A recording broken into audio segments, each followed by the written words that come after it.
Pablo, de el cuerpo, hermano, y ponerlo en servidumbre, hermano, aleluya, para agradar a Cristo.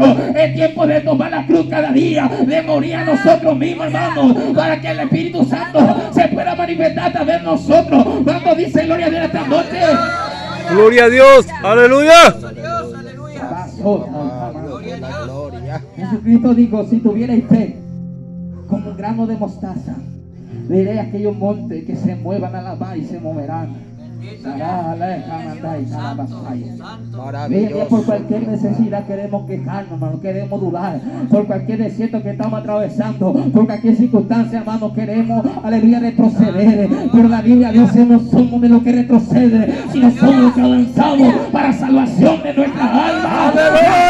Puede más la fe que en el mundo, la fe en la autoridad, la fe en el poder, la fe en Jesucristo. En eso somos más que vencedores. Para la bacana, Cristo que nos fortalece, y esta es la fuerza del creyente, la fe. Bienaventurado el que cree sin ver. Doblemente feliz. Sí, Señor Santo, aleluya, gloria. Cuando vino el Espíritu Santo, el apóstol Pedro y Juan predicaron la palabra. Y por causa de predicar la palabra, fueron, hermanos, garroteados, lo maltrataron. Pero la Biblia enseña que ellos vinieron alegres por causa de ser vituperados, por causa de Cristo. Gloria a Dios.